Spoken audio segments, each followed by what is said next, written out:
Lalita Sri Vikakanitam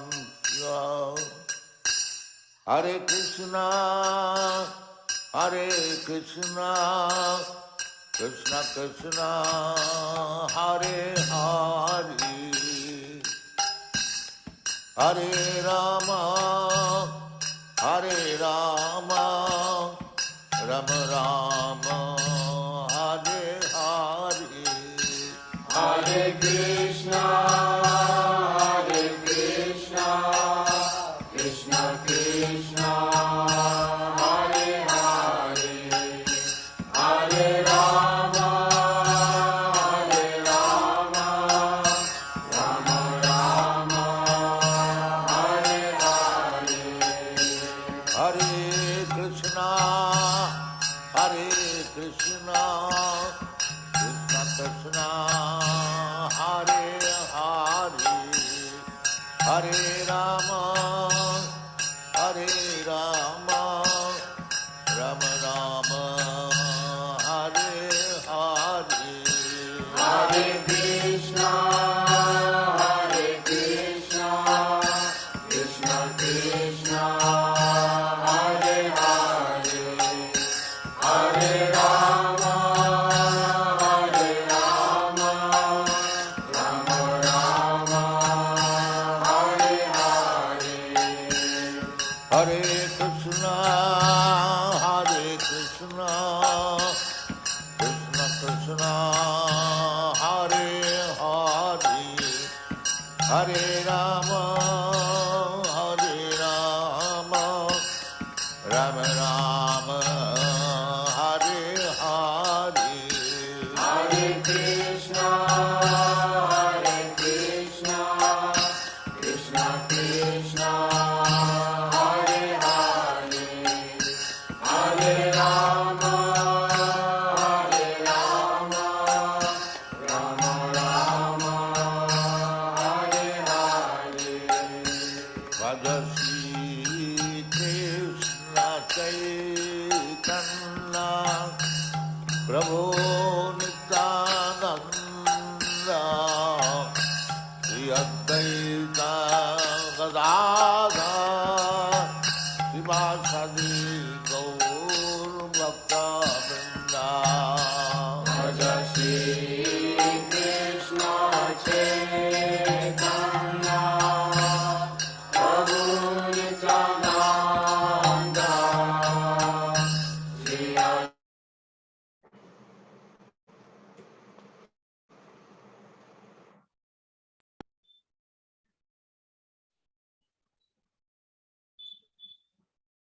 Bhaja Shri Krishna Chaitanya.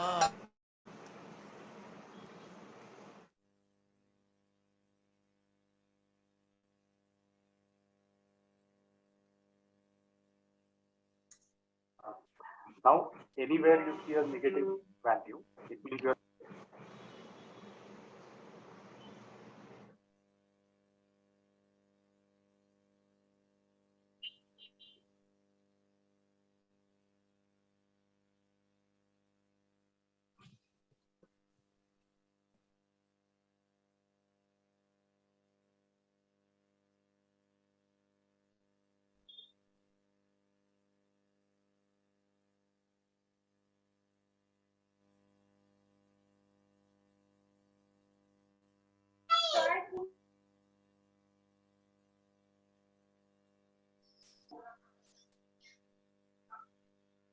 Okay, Hare Krishna. Am I audible now? Yes. Okay, sorry, I forgot to switch on my mic. Okay, so I was saying, so welcome everyone from today onwards. Now we're going to resume, or rather say, start our discussion from the chapter 7 of Bhagavad Gita. Very, very beautiful discussion. Let's offer prayers together and then we'll start our discussion for today's session. ॐ अज्ञानतिमिरन्दस्य ज्ञानाञ्जनाशलाकया चक्षुरुन्मिलितं येन तस्मै श्रीगुरवे नमः.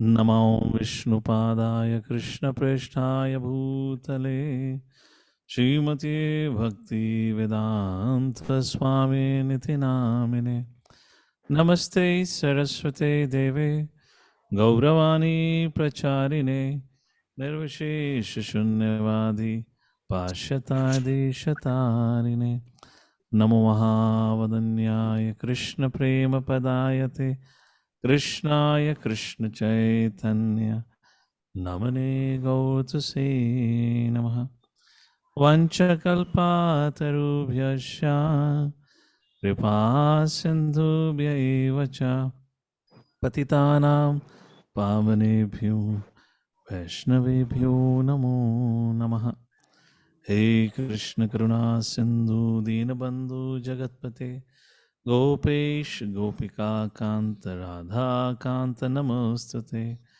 तप्त कांचन गौरांगी राधे वृंदावनेश्वरी वृषभानुसुते देवी प्रणमामि हरिप्रिये जय श्री कृष्ण चैतन्य प्रभु नित्यानंद श्री अद्वैत गदाधर श्रीवासादि गौर भक्तवृंद हरे Krishna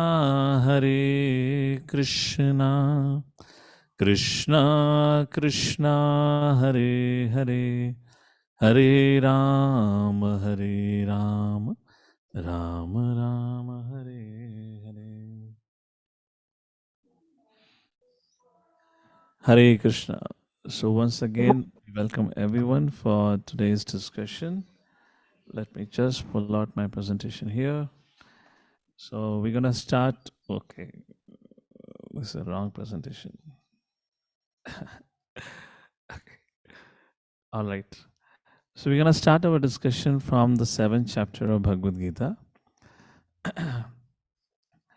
titled as "The Knowledge of the Absolute." So just briefly reflect upon what we discussed in the 6th chapter, or in terms of how the discussion flows from the 6th chapter to the 7th chapter. In 6th chapter of Bhagavad Gita, Lord Shri Krishna concluded by explaining two things, or rather, explaining we can call it. In the second last verse of chapter 6, Lord Shri Krishna told Arjuna, in all situations, circumstances, be a yogi. But which yogi? Karma yogi, Jnana yogi, Ashtanga yogi, or you want to call it Hatha yogi, etc., or Bhakti yogi. Because Lord Shri Krishna have discussed a lot about Jnana, and then in the 6th chapter about Ashtanga, for that reason, Ashtanga yogi. Then Lord concludes this whole discussion and tells Arjuna, because he wanted, tell me one thing that I'm supposed to do. Lord Krishna says, so be it. I want you to do this. What is that? Yoginam api sarvesham madgatinantar atmanam. So like this, Lord Shri Krishna explains in the 6th chapter, 47th verse, best of the yogi. Who is the best of all yogis? One who always thinks of him, which means Krishna in devotion, madgatinantar atmanam, and concentrates on him, on Krishna in full faith. Shraddhavan bhajate yomam. Now, with that as a concluding remark by Lord Shri Krishna in the last 6th chapter, we enter into the 7th chapter, titled as Knowledge of the Absolute, which begins with a stress on the process of hearing. The way of acquiring knowledge by descending process as the only process, like that. So as we discussed last time also, Shraddhavan bhajate imam, with faith render service unto me. How do we acquire faith? Faith comes from knowledge. How do we acquire knowledge? There are two prominent ways of acquiring knowledge. One is ascending, and other is descending. But when it comes to spiritual truths, or subject matter of absolute truth, or subject matter of things which is beyond our sense perception, then the ascending way of knowledge does not function. It fails. If you want to understand about the absolute truth, it can only be understood, or he can only be understood through the process of hearing from him or from his bona fide representatives. Like that is the subject matter of chapter 7. Lord Shri Krishna briefly discussed about him, or gave a pep talk about him in the 4th chapter. Here he goes more in details. So these are some of the high levels. We'll take a look at it through acronym actually. So Bhagavad Gita chapter 7, Knowledge of the Absolute. Srila Vishnu Chakravarti Thakur while writing his commentary to the first verse of 7th chapter, which is one of the very, very famous verses of Bhagavad Gita. Srila Prabhupada gave many, many lectures on that first verse. We'll talk about what is that first verse. Actually, it's very important for all of us. There are some verses which gives us jnana, and there are some verses, jnana means knowledge, what is what. But there are some instructions which we are supposed to follow, to practice in our life. 7th chapter, first verse is one of that. So Srila Vishnu Chakravarti Thakur says in this 7th chapter, there are 4 prominent themes discussed in the 7th chapter. The first, the powers of Krishna. So in the first initial verses, we see Lord Shri Krishna talks about Para and Apara Shakti. And he states that both of it belongs to me. I am the controller, I am the master of both of these. And then second thing which is discussed is the powers of the Lord, who is the most worthy of worship. What Srila Vishnu Chakravarti Thakur means by this is the powers of the Lord. Here, how can I experience the presence of Lord, or how can I see Lord in everything and everywhere? That is what is discussed in the 8th verse up to the 11th or the 12th verse. And then there are 2 other subject matters which are focused. Vishnu Chakravarti Thakur writes, and we'll take a look more into it. He says that there are 4 kinds of people who do not worship, and there are 4 kinds of people who worship the Lord. And of course, there's one more thing about the demigod worship. Like this, the chapter is divided. Let's take a look a little bit from what Srila Baldev Vidyabhushan have to speak about transition from the 6th chapter to the 7th chapter. In other words, what was the key focus on the 6th chapter, the first 6 chapters, and what are the key focuses on this next 6 chapters? I found it very astounding, so I thought rather than I say, I'll write it down and we'll just read it out. So this is from the commentary of Baldev Vidyabhushan on the first verse of 7th chapter. What he says, the first 6 chapters have spoken mainly of, the focus is mainly living entity. You're not the body but spirit soul. We are supposed to worship the worshipper. And the third, self-realization, the means to realize this. That is a focus. Karma yoga, which was discussed, Nishkam Karma yoga, to purify yourself and all that. Of course, if you see from the perspective of Prabhupada's purpose, so Prabhupada focuses a lot on bhakti, no doubt about it. And Lord Krishna speaks once in a while that do everything for me. But underlying principle is about Nishkam Karma yoga. And the idea of Nishkam Karma yoga is to purify yourself, to realize who you are. That's a larger focus, a big focus on the first 6 chapters, as Srila Baldev Vidyabhushan also writes. And then he says, what is the focus of these 6 chapters which we are about to begin now? From chapter number 7 to 12, Baldev Vidyabhushan writes, the middle 6 chapters speaks of the 3 things: Swarup of the Lord, the object of worship, which means the Lord, and third, what is the means to realize Him? And that is Bhakti Yoga. These are the 3 prominent subject matter. First, the Swarup of the Lord, the object of worship, and third, the means to realize Him. Now, something very interesting perspective Baldev Vidyabhushan adds. He says, though Arjuna did not ask about what type of form should be worshipped or how to absorb the mind in that object of worship. Krishna said, right? Mad gatena antaratmana shraddhavan bhajate amam. So what form of the Lord should be worshipped and how to absorb the mind in that form, that was not kind of clarified by the Lord, or not even Arjuna asked. However, the Lord, Baldev Vidyabhushan says, was very eager to describe these 2 questions. First is about what form of the Lord should be worshipped and on whom one's mind should be absorbed. And that is how the 7th chapter begins, where Lord Shri Krishna speaks about himself. So Baldev Vidyabhushan says this actually exhibits the compassionate and the merciful nature of the Lord. However, on the contrary, if somebody else, which I mean somebody else means a non-devotee, would have to read it, they'll find this middle 6 chapters to be a kind of a self-aggrandizement. They would see that as if Lord Shri Krishna is kind of, promoting himself. There's too much talk about Krishna, and Krishna is the speaker of Bhagavad Gita. However, the perspective that Baldev Vidyabhushan says, no, actually this is the causeless mercy of the Lord. He was eager to help Arjuna, to help him understand whom he should worship and who should be the object of worship. And then Baldev Vidyabhushan writes, with your mind completely absorbed in me. This is the first verse, actually, of the 7th chapter, which we'll read in a short while. Okay, let's read the verse, then we'll take a look at it, actually. So this is how the 7th to 12th chapter are the focus. Let's take a look at the first verse, and then I'll go into the what Sri Baldev Vidyabhushan writes about it. All right? Let's take a look. Very beautiful verse.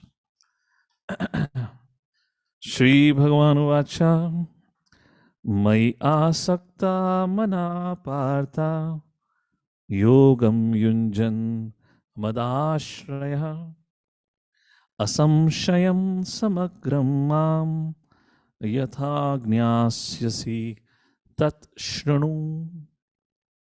So, in essence, Krishna says, hear the truth about me from me, or else from my bona fide sources or representatives.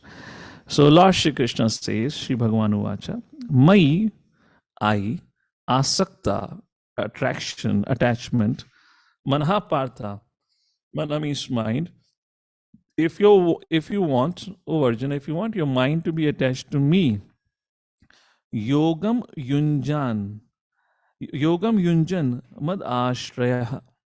You have to practice a path of yoga through which you are able to take my shelter. Madashya, fully surrendered, fully sheltered to me. Asamshayam samagram mam. And how to do it? Samshayam is doubt, asamshayam is without a doubt. Without a doubt, that process of surrender should happen and the mind's absorption should happen. But how does it all begins? Yatha gnasyasi tashinu. But this whole process of mad ashraya, maya asakta manha partha, and asamshayam, freedom from doubt, happens when one begins to hear from me. That is all Lord Shri Krishna says. Translation, would anyone like to read the translation of this first verse? Ravi Shekhar Prabhu, go ahead, your hand is up. Unmute.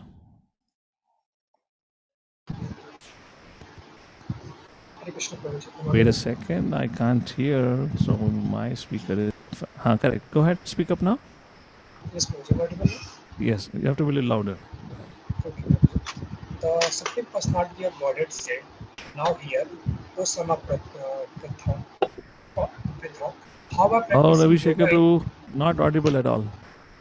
Nitai Pran Prabhu, go ahead. Till the time you fix your sound. Hare Krishna, Dhamma Prabhu. The Yes. Supreme Personality of Godhead said, now hear, O son of Pritha, how by practicing yoga in full consciousness of me, with mind attached to me, you can know me in full, free from doubt. Hare Krishna. We'll come back to Prabhupada in a short while. Let's go back to the presentation. So, Baldev Vidyabhushan writes, while describing this verse, he says, with your mind completely absorbed in me, Mai Asakta Manah Partha. I am the speaker and the object of your worship. You or any other similar person, Madashraya, who takes shelter of me with exclusive love in any of the 4 higher rasas, Dasya, Sakhya, Vasalya, Madhurya, Madashraya, and who engages himself in bhakti yoga, Yogam Yunjan, who engages himself in bhakti yoga with such practices as surrender, should listen attentively to what I will say, so that there will be no longer doubts. Excuse me.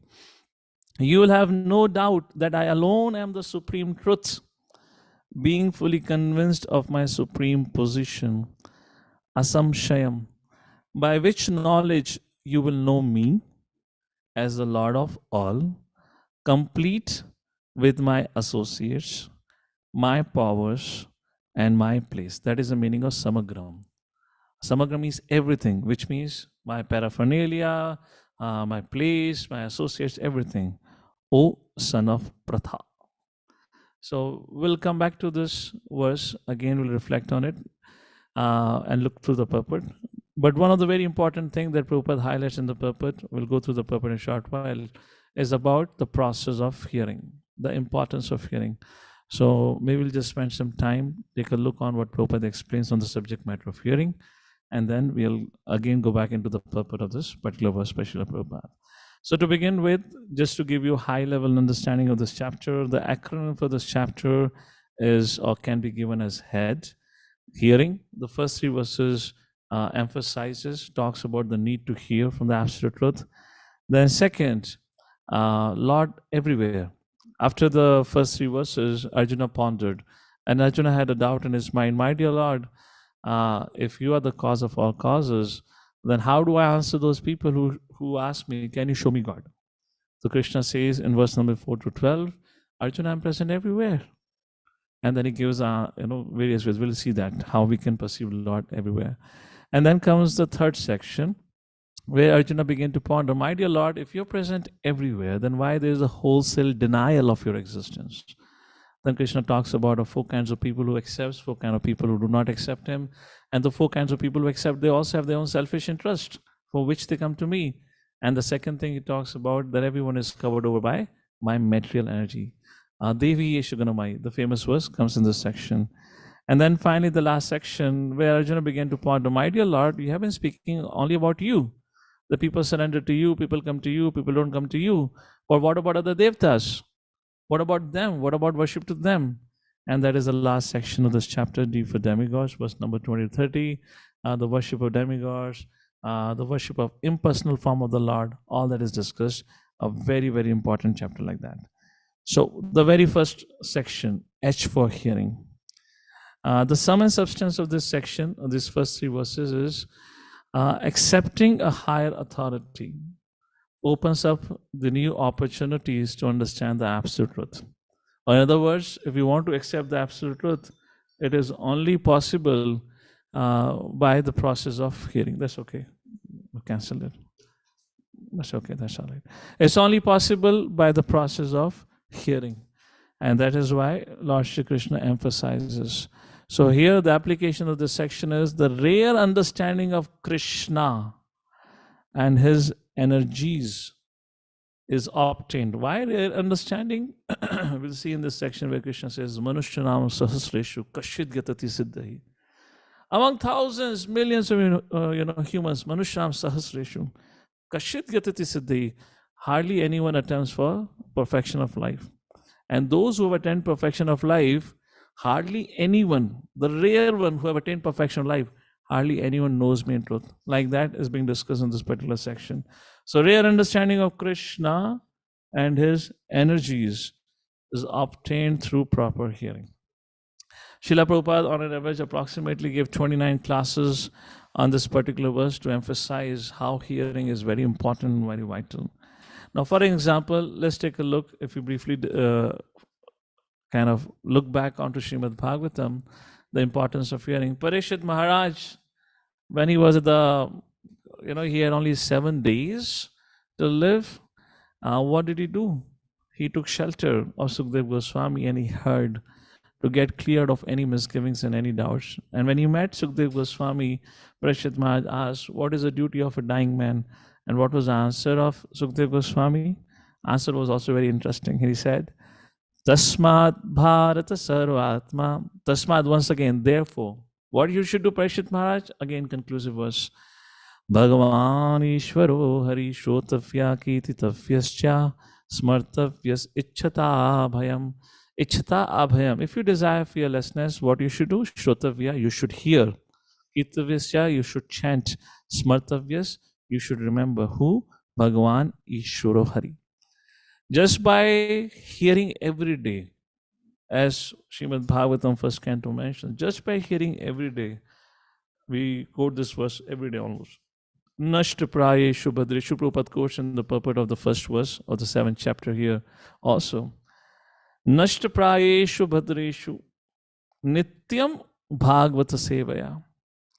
Nityam is every day. And Srila Prabhupada created a culture. He gave us a facility where we can practice his instructions even without we getting involved into any organization and management.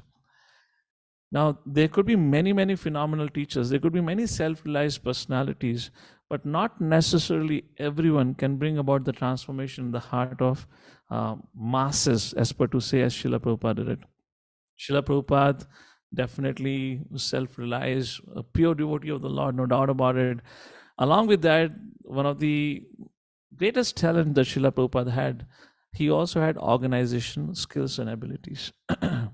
What I meant to say here is we had many god brothers of Srila Prabhupada who were equally, or very, very pure in their practice, etc. I'm not comparing them with Prabhupada in that sense, but I'm just saying they were also very profound practitioners of Bhakti Marg, and many of them were sannyasis or brahmacharis all their life like that.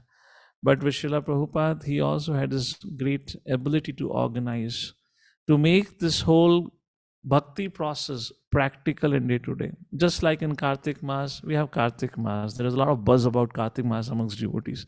Of course, Padma Purana says we should practice Kartik Mas in Vrindavan, etc., etc. But one of the letters by Srila Prabhupada sent to his owner Jayapadaka Swami Maharaj, he mentions the Kartik Mas is not primarily for devotees, but for new people. Why? What's the importance of Kartik Mas for devotees? Kartik Mas actually helps us to realign our practices. Kartik Mas is something which is meant to inspire us to practice Krishna consciousness seriously. A sadhaka who is initiated is already practicing Krishna consciousness. Of course, he wants to take further vows, which is wonderful. The whole idea, just like you would see, people are very eager to attend morning program, Mangalati, go for Dham Yatra. But what happens at the end of Kartik Yatra? The whole idea of Kartik program is that the practice should continue after Kartik Yatra also, the Kartik program. It should not stop. But if it happens, if it stops, then it is not meant for devotees. It is meant for new devotees or new people to get inspired. So here Prabhupada gave us a system where every ISKCON temple, regardless in the world where we are, there would be a morning program, 4:30 Mangalati would be there, Japa time would be there, Darshanati would be there, Guru Puja would be there, and the ability and the opportunity to hear about Krishna is there. Because Prabhupada created this system, gave us this facility, therefore we are able to undergo some amount of transformation. So hearing is a point which is being emphasized once again in this verse. By everyday hearing, what happens? Nashta praye shubhadreshu. All the misgivings in our heart goes away. But I know all of us would have an experience. Next obvious question comes is, how do I develop taste for hearing? This is Bhakti Shastri program. So to come for Bhakti Shastri program is one thing, but to be able to take out time every day, of course, many of our devotees would be doing already. But in general, if we just speak philosophically on it, so same verse again quoted in the first verse purport by Srila Prabhupada. How to develop taste for hearing? Srimad Bhagavatam says, Sushushta Shraddhanasya Vasudeva Katharuchi. How can you develop Katharuchi for Vasudeva? Susrushya Shraddhanasya, which means faithful hearing. How can it happen? Syan Mahasevya Vipra. It can only happen Punya Tirtha Nishevanat, when we have developed a service attitude, when we serve a great devotee of the Lord, when we serve a devotee of the Lord, a pure devotee of the Lord, a great service is done, and by their blessing, we develop taste for hearing, like that. So the hearing, which is the subject matter of discussion that we have right now, Krishna says, hear from me. That hearing can only begin. So hearing leads to faith. Faith leads to Maya Aksakta Manapartha. Faith leads to absorption. Let's reverse the equation. Absorption in Krishna comes from knowledge. Comes from, Shraddha, comes from, faith, comes from knowledge. I got confused myself and doing the reverse equation. So faith comes from knowledge. Faith comes from knowledge. Correct. So absorption in a subject matter will come from knowledge.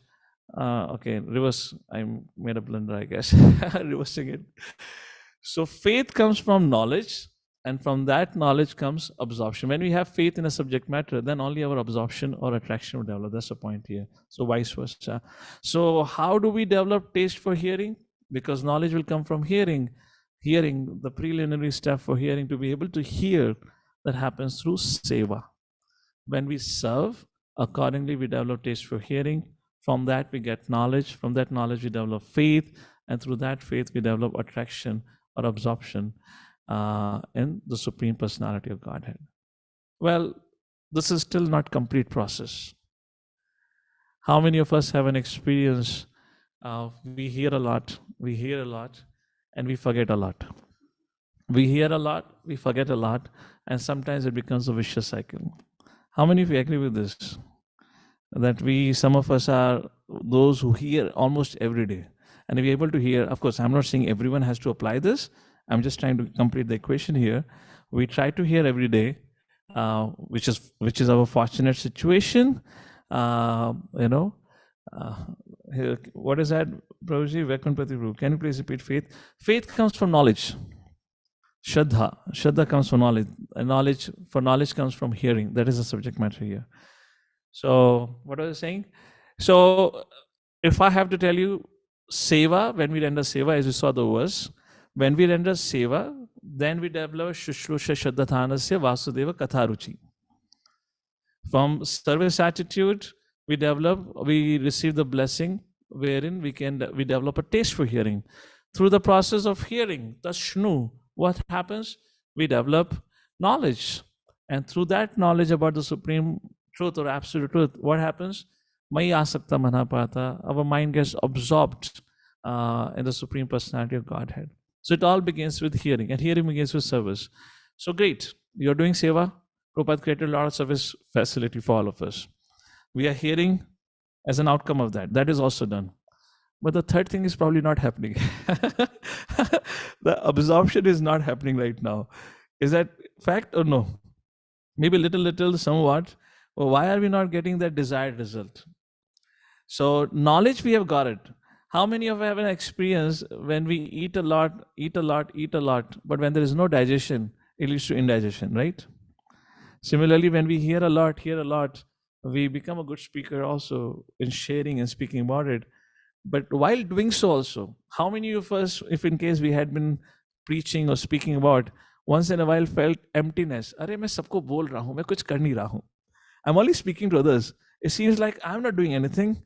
My life feels still emptiness. I'm not going to ask you to raise your hand for that. But what's the point here? Let's go back to the presentation. So there's one more thing that needs to understand, and that is there is a process of hearing. Only hearing is not sufficient, but we have to follow the process of hearing. And what is the process of hearing which is described? The process of hearing begins with Shravanam.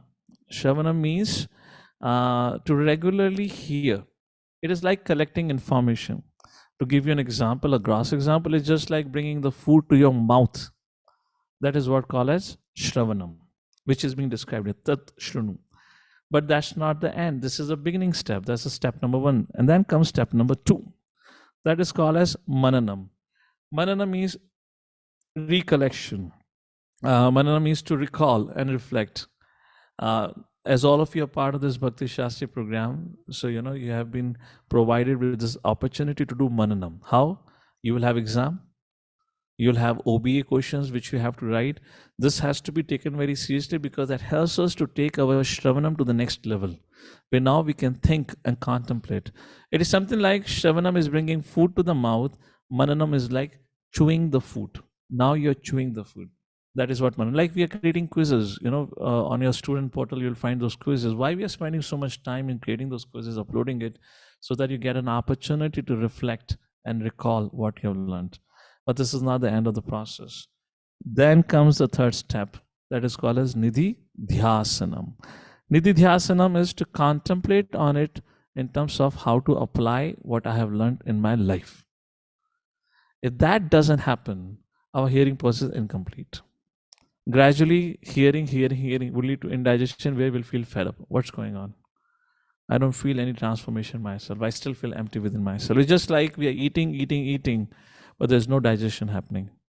So Nidhi Dhyasana, which means through the process of hearing, transformation should occur. Transformation would only occur when we practice what we have been told or what the scripture says about it, like that. So if there is only Shravanam, there is no Mananam and there is no Nidhi Dhyasanam, there are two problems that are going to arise.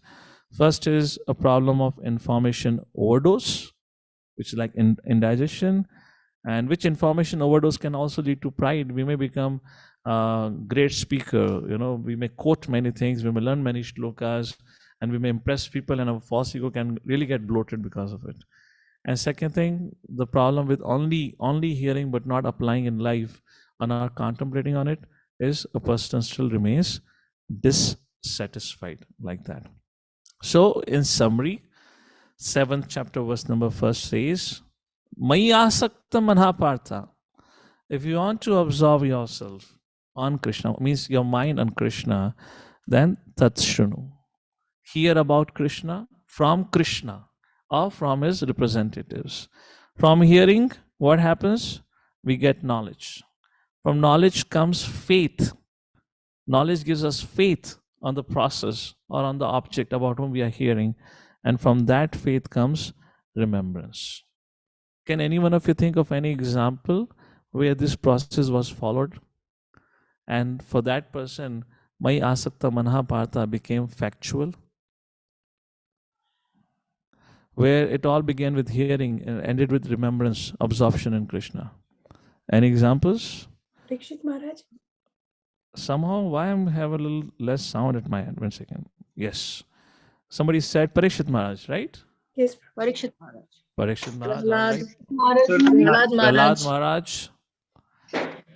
Oh, Prahlad Maharaj, isn't it? What about Mother Rukmani? Rukmani Ma. She heard from Narad Muni. She hadn't even met. And look what was the level of her absorption. And she was the first brave woman in the history of mankind where she wrote a love letter before marriage. We don't know that incident. And another beautiful story about her is she was the one who orchestrated her own kidnapping. She gave the plan to Krishna how to kidnap me. Such kind of a bold lady we had, Mother Rukmani, like that. So that's the point here. From hearing, knowledge is to faith. And yes, Dujapatnis and all that, correct. Many examples you can think of. I hope this is making sense. I just want to make that point here. At least to remember, that's the point about it. Mother Rukmani, Prahlad Maharaj, and similarly Srila Prabhupada went to the West. He spoke to the hippies. They also became attached to Krishna, like that. So in this particular discussion, now Srila Vishnu Chakravarti Thakur adds a twist. I like to quote him. It makes some very profound points here. So Srila Vishnu Chakravarti Thakur, generally, he has a way of writing where he brings out a conversation between Arjuna and Krishna. Whenever I'm making kind of Arjuna ponders and all that, it comes from largely from Vishnu Chakravarti Thakur's commentaries.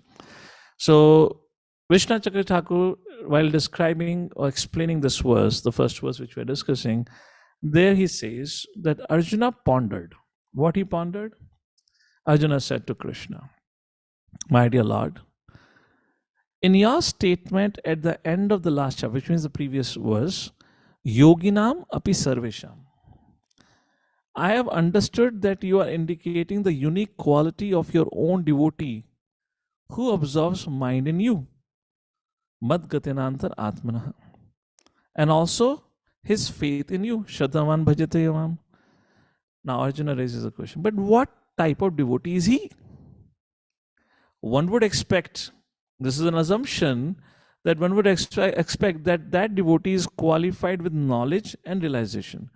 Jnana and Vijnana, when it relates to Lord Shri Krishna, Jnana means the knowledge of the powers of Krishna, and Vijnana means the knowledge of the sweetness of the Lord. Please understand that. This is how the Acharyas explain the word Jnana and Vijnana in relation to the Lord. Because Lord has two attributes. Now when you talk about Vishnu, Vishnu only has the powers, not the sweetness side. But when you talk about the Krishna, he has the power, his energies, and then he also has his sweetness side, which means his, beautiful pastimes like Kartik Mas, Damodar Leela. So Jnana, which means such a devotee is qualified with, which means he has all Jnana and Vijnana, which means he knows everything about Krishna, and he also knows about his powers, potencies, and he also has knowledge about the sweetness of the Lord. Then Lord Shri Krishna speaks. That's how Vishnu Chakravarti writes. Very beautiful point here, actually. What does Lord replies? Okay, bear with my spelling mistake there. I just prepared this PPT 5 minutes before, actually. So this could become a question for many of us at times, which means I need to acquire knowledge first before I can start bhakti. Because unless I have knowledge, I cannot practice bhakti. No, that's not the point. Krishna says, Tashrunu, hear about me, but that is also, which means along with the practice of bhakti. It is not that first you hear, you complete hearing Bhagavad Gita, Srimad Bhagavatam, Chaitanya Charitamrita, then somebody says, I'll start chanting Hare Krishna. I mean, I don't know how many of us in this lifetime would even start chanting Hare Krishna if that would have to happen.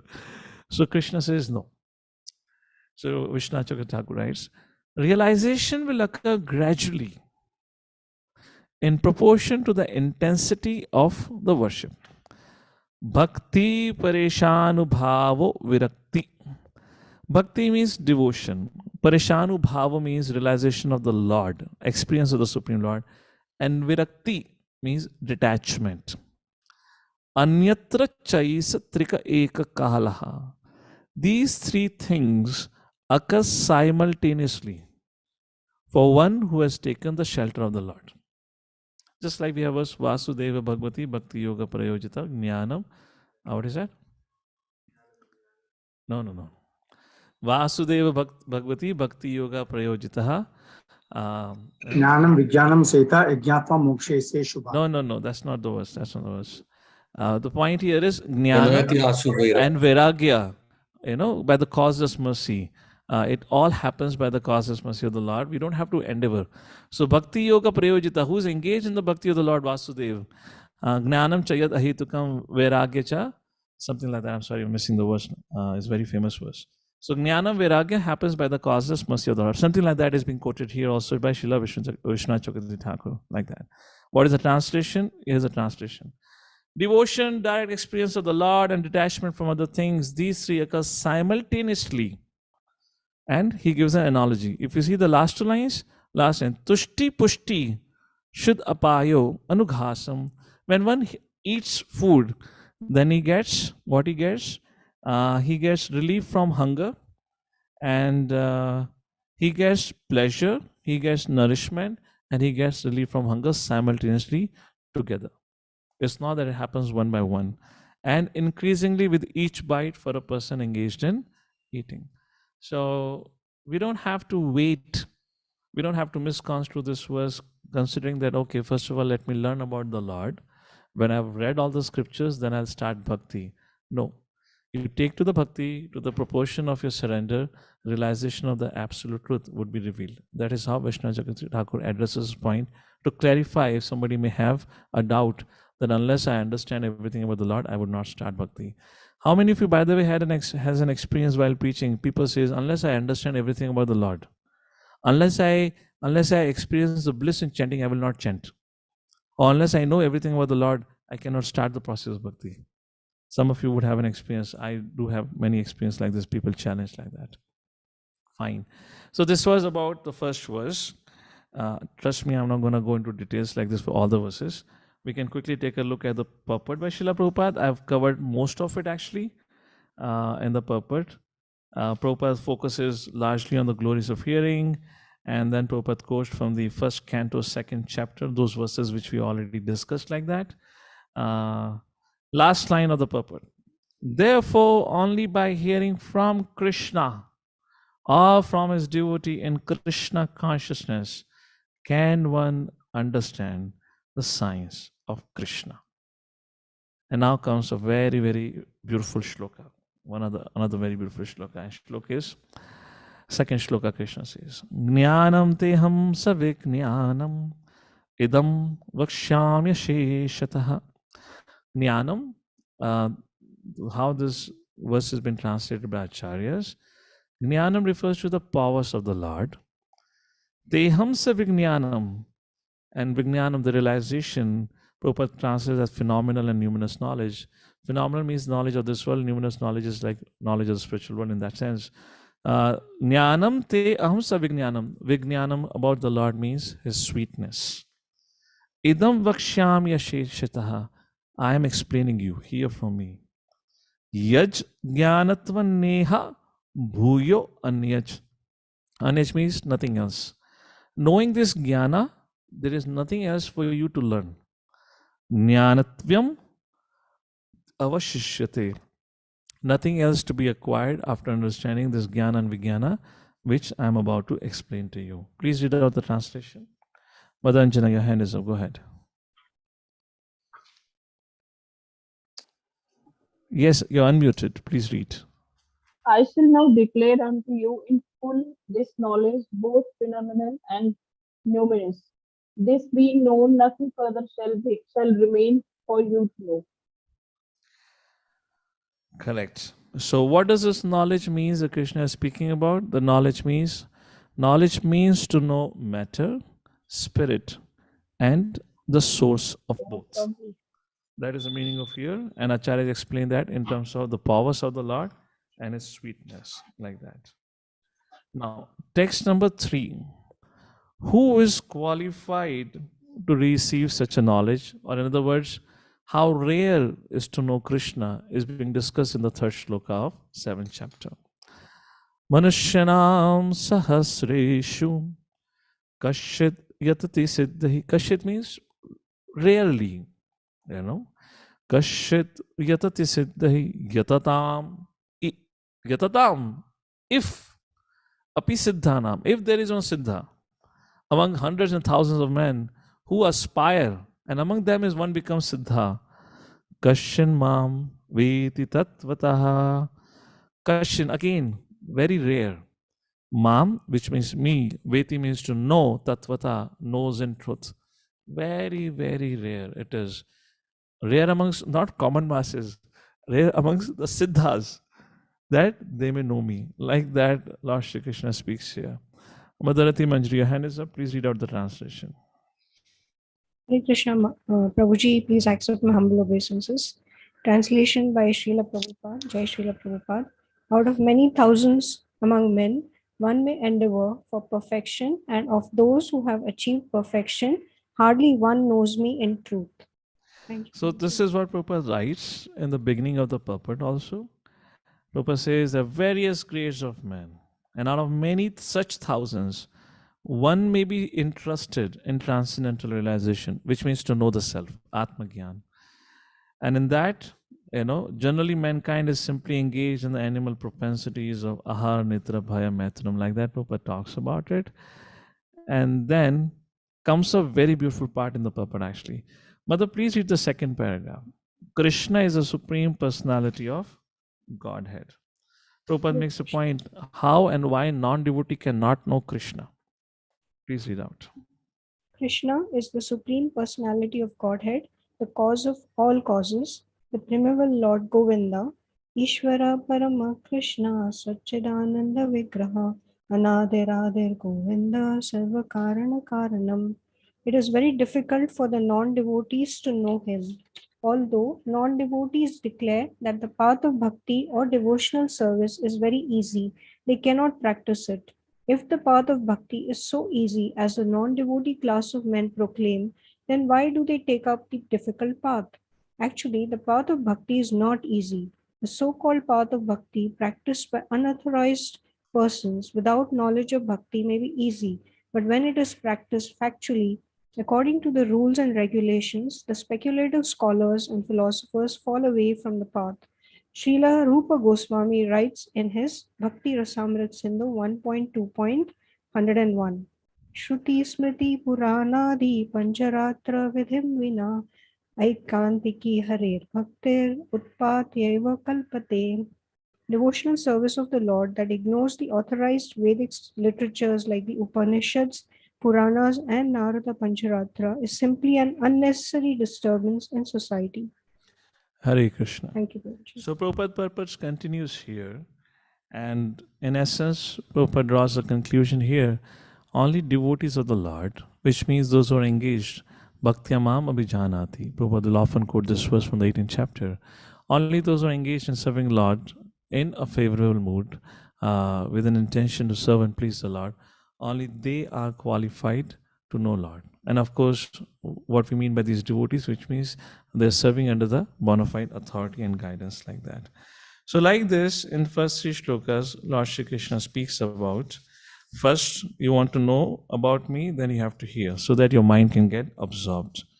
And then Krishna says, Arjuna, the knowledge I'm about to reveal to you, knowing that knowledge, you don't have anything else to know. And then Krishna speaks about the rarity of this, the knowledge which Krishna is about to give him, that how rare it is for anyone to know me in truth.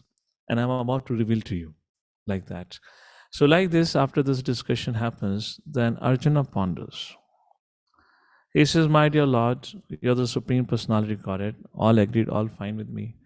But what if somebody has to challenge me, show me God? How can I answer that? How can I answer somebody challenge me, show me God? Krishna says, Arjuna, tatshunu, hear from me. Text number 4 to text number 12, Krishna would answer that. And Krishna begins to speak. Bhumirapo nalo vayu khammano budhir evacha ahankara ityam me bhinna prakritirashtadha. So here in the text number 4 and text number 5, Krishna will speak about apara and parashakti. Apara and para. Para means superior energy in one sense, and apara means an inferior energy. Text number 4 talks about the inferior energy. These are the fundamental building blocks of this material creation. And when para desires to exploit apara, then the material creation comes into existence. So there is one creation that takes place by the will of the Lord, and then within that creation, what we call as material universe, then many other creation goes on by the will of para, which means the living entity. For example, I'm sitting in an apartment, in a building that exists because one living entity desired to build a high-rise building. So like that, there is a constant creation and destruction goes on this world by the influence of para on apara. That is a kind of discussion here. So what is this apara, inferior energy? Bhumir apaha nalo vayu. Bhumi means earth, apa means water, bhumir apo nalaha. Bhumir apo nalaha, anala means fire, vayu means air. Bhumir apo nalo kham means ether. Bhumir apo nalo vayu kham manaha buddhir ahankara. Mind, intelligence, false ego. Krishna says, bhinna, separated, prakritir, energies, ashtadha, 8. These are my 8 energies. So both para and apara are Lord's prakriti only, Lord's energies only. So Krishna established these are my 8 energies. So the whole creation that we are part of is made up of these 8 elements. Bhumirapanalavaju khammanubudhir evacha ahankara, like that is mentioned. So Prabhupada in the purport talks about how the Supreme Personality of Godhead explains himself as Mahavishnu, Garbhadaksha Vishnu, and Shirodaksha Vishnu for the purpose of creation, maintenance, and destruction. Largely, Prabhupada is talking about the creation of this material world and the whole process of how this material world is a temporary manifestation of the Lord's energy, like that. So then there are actually, for this material world, there are actually 24 elements, which Prabhupada mentioned in the purport here also. And Prabhupada says these 8 elements are the fundamental blocks, and from it, all other 24 elements comes. Knowledge acquiring senses, working senses, sense objects, like that. That forms us 24 elements like that. This is what about apara. Then comes to text number 5. Now Krishna speaks about parashakti, which is also prakriti, energy of the Lord. What is that para prakriti? Aparayam itastu anyam. Krishna says, Arjuna, apare, beyond this, what I have described you, this material energy, there is something else also. Anyam. Prakritim vidime param. Prakritim. There is one more energy, different than aparayam. Vidhi me param. Try to understand that. Param, which is superior to this. Jiva Bhuta Mahabhav. What is it called? It is called as Jiva. Yayedam Dharyate Jagat. Yayedam Dharyate Jagat. This Jagat means material world. Yayedam Dharyate Jagat. In other words, they are trying to exploit, or this material world is created just for this Parashakti to exploit Aparashakti. But the point to be noted here is both Para and Apara are Prakriti. Prakriti means energy. Whose energy? Lord's energy. That is a key point here which has been discussed. So the purport, a beautiful purport actually, the whole focus of the purport is the matter cannot act without the presence of spirit. In other words, matter cannot function without the influence of the Spirit. So let's read from the purport from the second paragraph, post Srimad Bhagavatam verse, which is quoted. Sanat Rishi Prabhu, read out loudly, please. Unmute. Hare Krishna, Prabhu, Dandavad Pranam. And The Supreme Lord Krishna is the only controller, and all living a entities. paragraph above. Paragraph above is the translation of the Srimad Bhagavatam quote. Yes. Yeah. O Supreme Eternal, if the embodied living entities were eternal and all pervading like you, then they would not be under your control. But if the living entities are accepted as minute inner energies of your lordship, then they are at once subject to your supreme control. Therefore, real liberation entails surrender by the living entities to your control, and that surrender will make them happy. In that constitutional position, only can they be controllers. Therefore, men with limited knowledge who advocate the monistic theory that God and the living entities are equal in all respects are actually guided by a faulty and polluted opinion. So why this apara is called to be inferior over para? Any thoughts? Why Krishna is saying Jiva is superior than matter? Anyone like to answer? Mother Kalpana, your hand is up. What do you say? Prabhuji, that was for reading, but All right.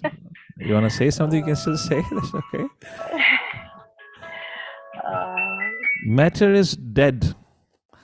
Well, that's not how the language is being used in scriptures, Any Prabhu. You're correct. Kamalath Prabhu says consciousness, free will. You're close to it.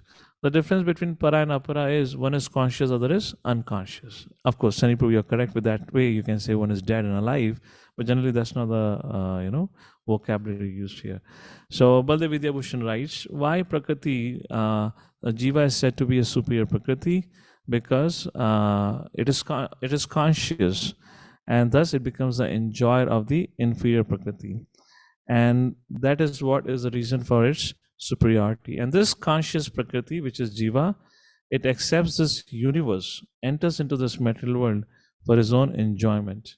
And how it happens, Ahar, Nidra, Bhai, Maithun, through that, tries to enjoy and exploit this material nature. That's the point we mentioned. So, our Sanat Prabhu, did you read the last paragraph also of the purport? Not yet, Prabhu. Go ahead. The Supreme Lord Krishna is the only controller, and all living entities are controlled by him. These living entities are his superior energy because the quality of their existence is one and the same with the Supreme. But they are never equal to the Lord in quantity of power.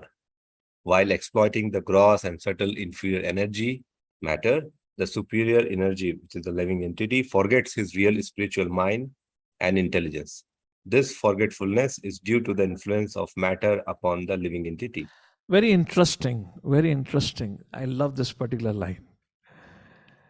The whole discussion here is that's the reason why I raise this point.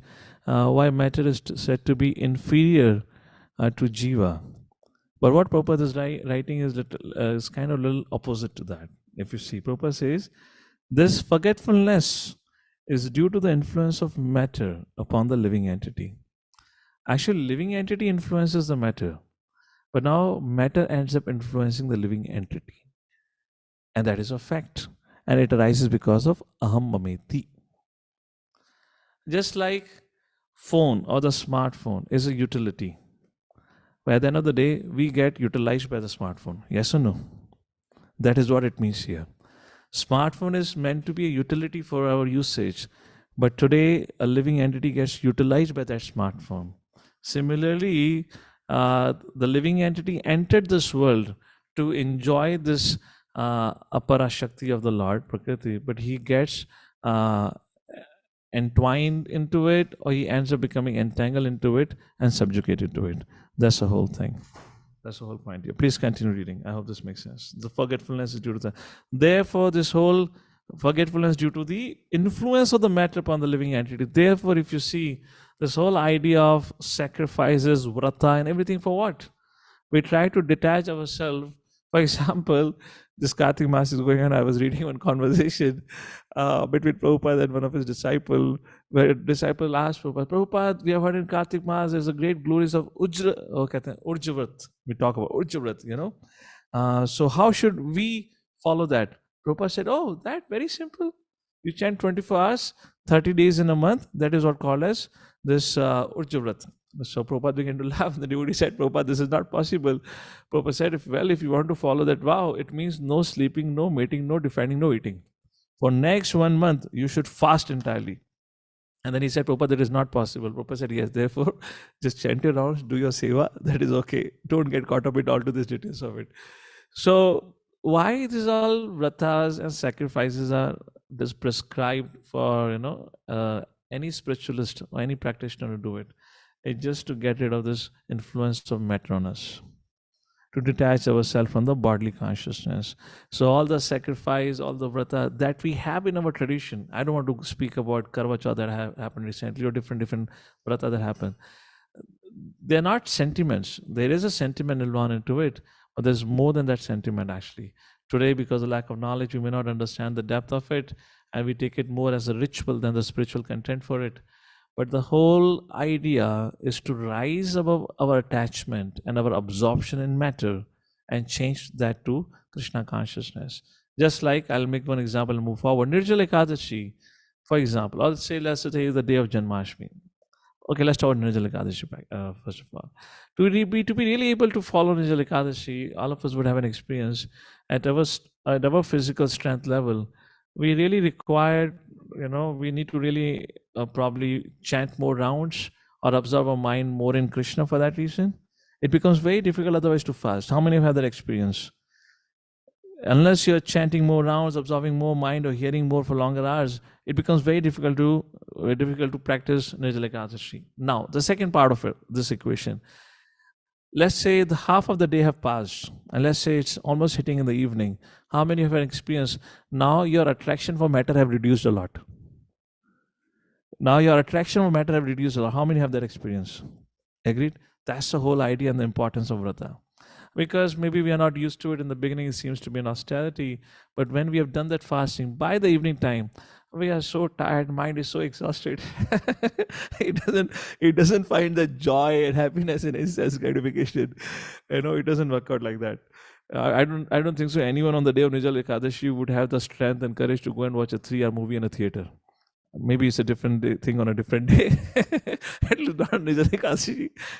That's the whole idea. This forgetfulness is due to the influence of matter upon the living entity. Sanat Prabhu, continue reading the purport. Unmute. Yeah. But when the living entity becomes free from the influence of the illusory material energy, he attains the stage called mukti or liberation. The false ego, under the influence of material illusion, thinks, I am matter and material acquisitions are mine. His actual position is realized when he is liberated from all material ideas, including the conception of his becoming one in all respect with God.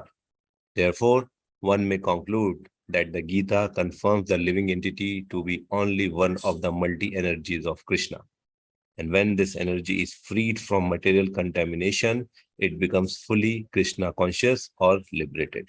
So we came to this world to enjoy this Apara Shakti, and we ended up becoming contaminated by it. And that becomes the cause of our samsara. We continues to be in this world. Now, text number 6. Krishna says, both are my energies. Etat yonini bhutani. Etat means these two natures. Yonini, the source. Bhutani. These two natures are the source of everything in this creation. Sarvaniti upadharaya. Aham, I.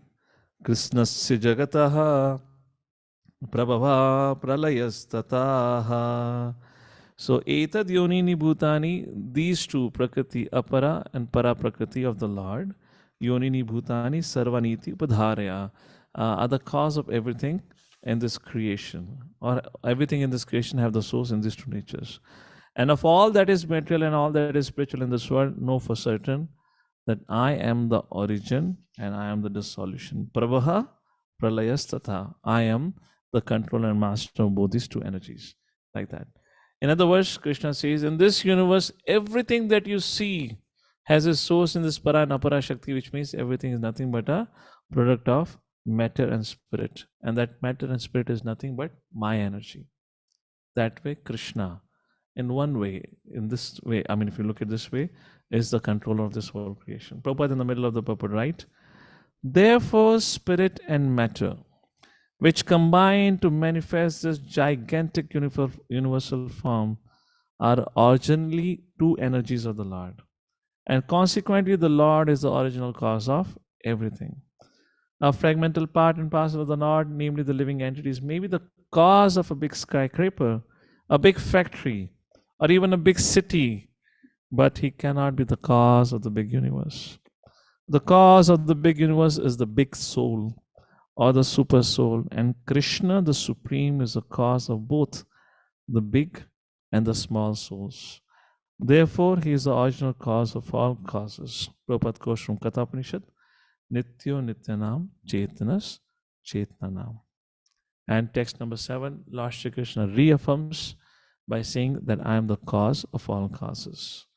Mataha parataram nyanyat kinchid asti dhananjaya mai sarvam idam protam sutre manigana ivaha. There is no truth greater than I. I am the absolute truth. Mataha parataram nanyat kinchid. There is nothing. I am the cause of all causes. Many times people ask, who is the cause of God? Well, God is saying he is the cause of himself. He is the cause of all. There is no other cause. Therefore, Prabhupada asked the question, who is God or who is Bhagwan? Prabhupada said, Bhagwan is one who is the cause of everyone else, and no one else is the cause of him. And what is the example? Mai sarvam idam protam. Everything in this universe is hanging. What we see, this whole cosmic entities moving around, they all are resting on me, just like a pearl necklace is resting on a thread, fine thread. Just like the neck piece is hanging on a fine thread beneath it, similarly, this whole cosmic creation is hanging or sustained by the Lord. That is a point here. Very beautiful purport. Let's take a look at the purport. Somebody would like to read? The discussion over here is, Prabhupada focuses, is the Lord personal or impersonal? And Prabhupada gives some very beautiful examples for that. So, Mother Leela, please go ahead, read out the purport. Hare Krishna, Prabhuji, Dandavat Pranam. Yes. Purport. There is a common controversy over where the supreme absolute truth is personal or impersonal. As far as Bhagavad Gita is concerned, the absolute truth is the personality of Godhead Sri Krishna, and this is confirmed in every step. In this verse, in particular, it is stressed that the absolute truth is a person, that the personality of Godhead is the supreme absolute truth, is also the affirmation of the Brahma Samhita, Ishvara Parama Krishna Satchidananda Vigraha. That is the supreme absolute truth, personality of Godhead is Lord Sri Krishna, who is the primeval Lord, the reservoir of all pleasure, Govinda, and the eternal form of complete bliss and knowledge. These authorities leave no doubt that the absolute truth is the supreme person, the cause of all the causes. The impersonalist, however, argues on the strength of the Vedic version given in the Shetaswara Upanishad 3.10. So, what is being mentioned here? Prabhupada quotes a verse which is often quoted by the impersonalists, which is given in the Upanishad. I'll just read out slowly that verse. And this particular word mentioned, arupam. This is often debated, which says, see, Upanishad says, Lord is arupam. We can quote Isha Upanishad, can't argue, but we'll continue with what Prabhupada says, and then we'll just draw a conclusion.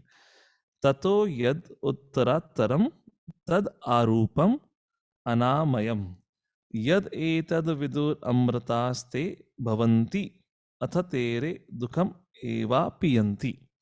The focus is on the word arupam. This is, see, it is said Lord is arupam. What is our understanding of our acharyas, or what our argument over here is? When it is said Lord is without form, it means it does not have material form. So arupam does not mean it does not have a spiritual form. It means it does not have material form. Like Mother Kunti says, Namasya Purusham Tvadyam Ishvara Prakati Param. You're beyond the modes of material nature.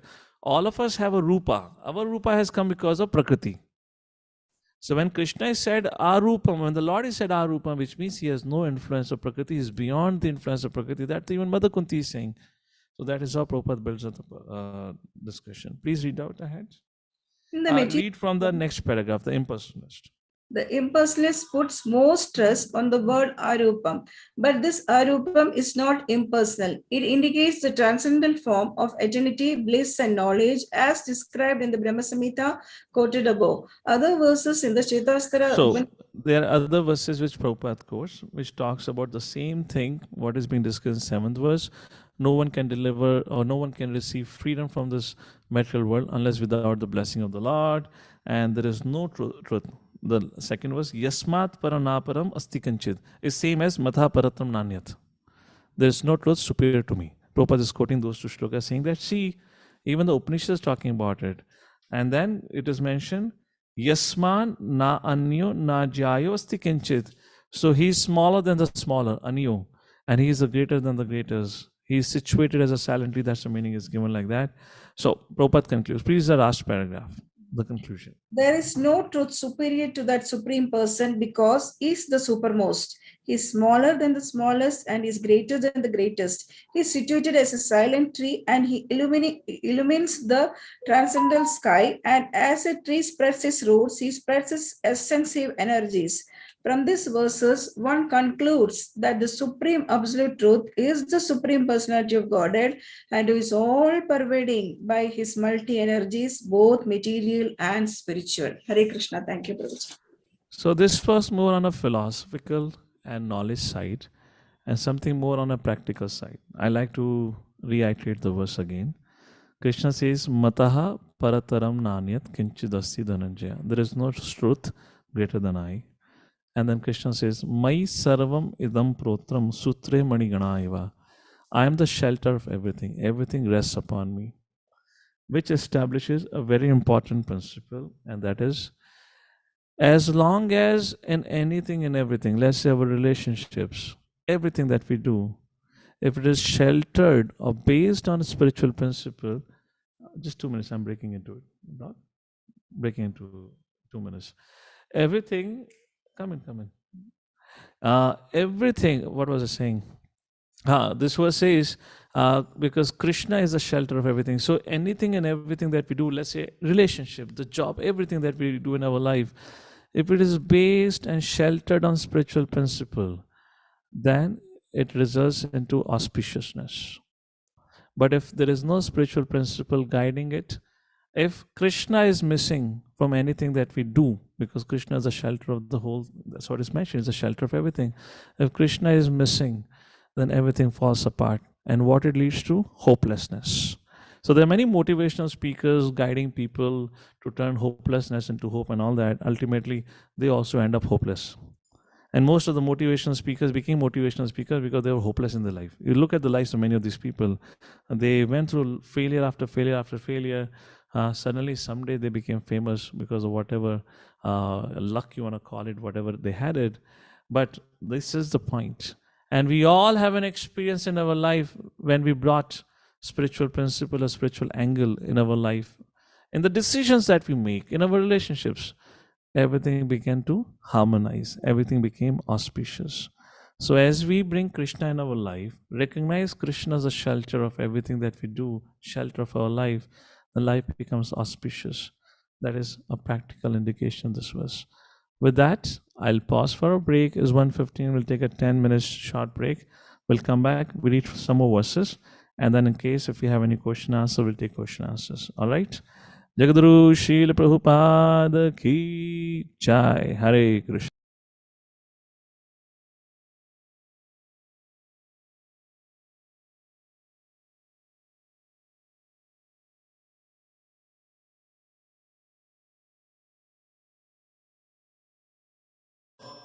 Padakamalam Sri Guru Vaishnavangscha Sri Rupam Sagrajatam Sagana Raghunathan Tang Sajivam Sadvaitam Savadhutam Parijana Sahitam Krishna Chaitanya Devam Sri Radha Krishna Padam Sagana Lalita Sri Vishakanitam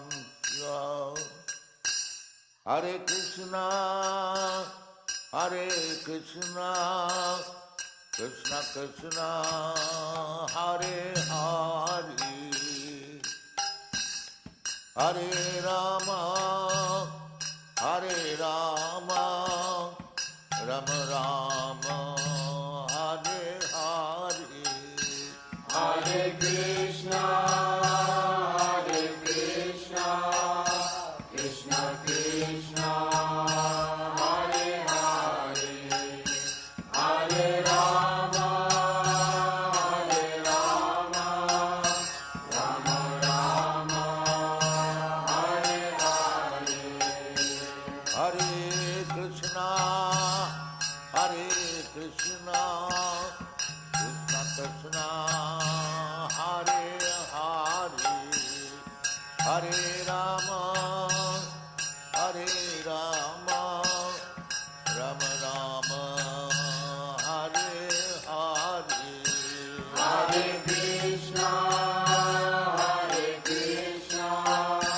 Krishna Krishna Hare Hare Hare Rama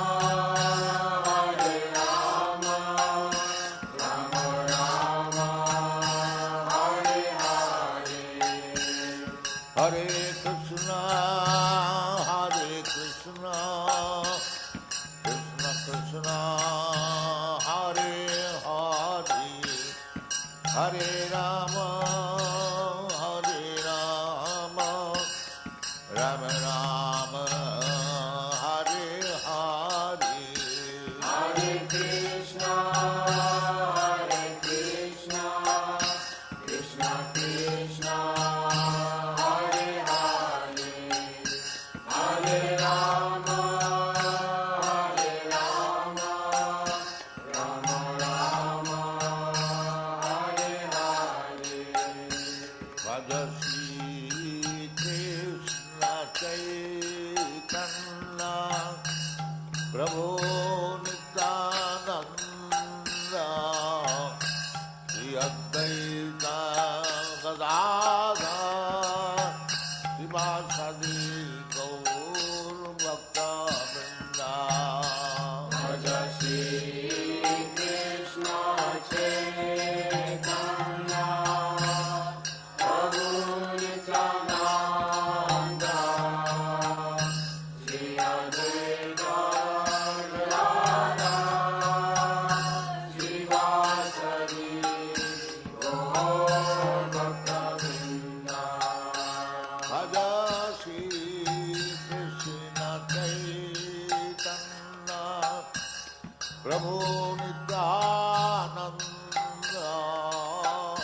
Shri Advaita Gadadhar Srivasadi Gaur Bhakta Vrinda Bhaja Shri Krishna Chaitanya Prabhu Nityananda Shri Advaita Gadadhar Srivasadi Gaur Bhakta Vrinda Hare Krishna Krishna Krishna Hare Hare Hare Rama Rama Rama Hare Hare Hare Krishna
Hare Rama, Hare Rama, Rama Rama, Hare Hare, Hare Krishna, Krishna Krishna, Hare Hare, Hare Rama, Rama Rama, Hare Hare, Hare Krishna, Krishna Krishna, Hare Hare, Hare Rama, Rama Rama, Hare Hare, Hare Krishna, Krishna Krishna, Hare Hare, Hare Rama, Rama Rama, Hare Hare.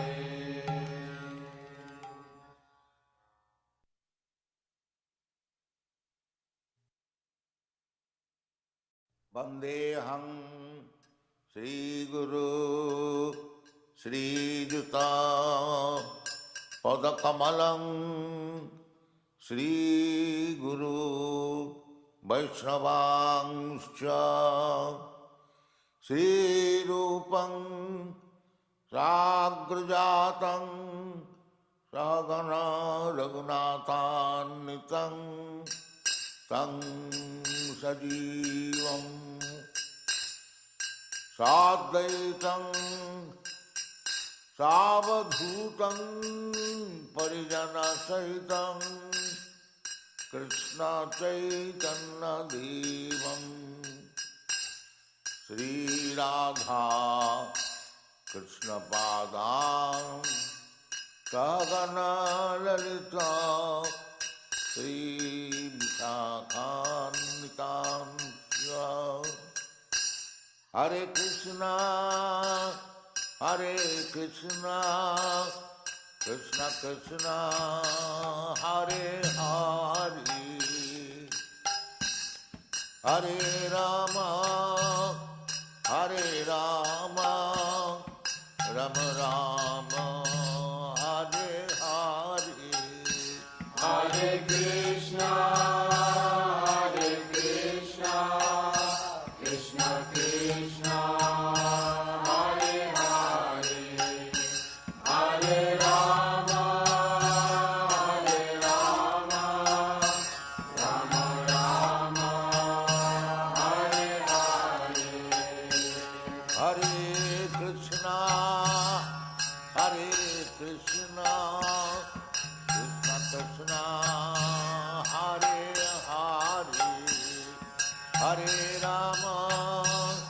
Hare, Hare Rama, Rama Rama, Hare Hare.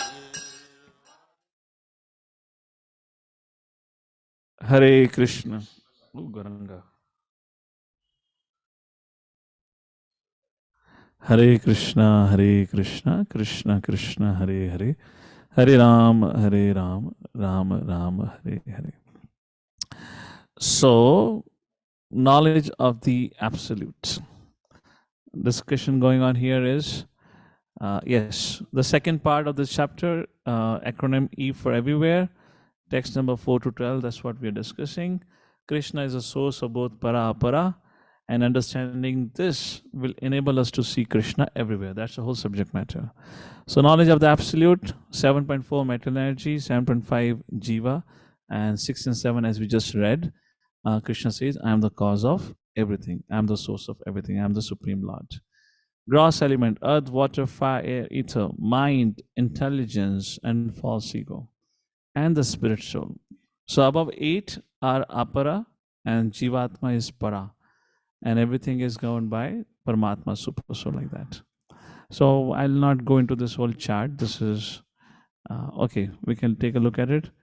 So Krishna in text number 6 says, I'm the source of both origin, dissolution. Text number 5 talks about 3 kinds of energies, Antaranga, Bhairanga, and Tatashta Shakti.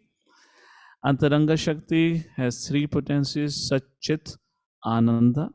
Sat means Sandhini, Samvit means knowledge potency, chit potency, and haladani means ananda potency.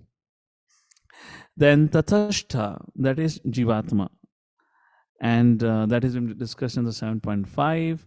And what is bahiranga? Bahiranga means the material world, which consists of gross and subtle.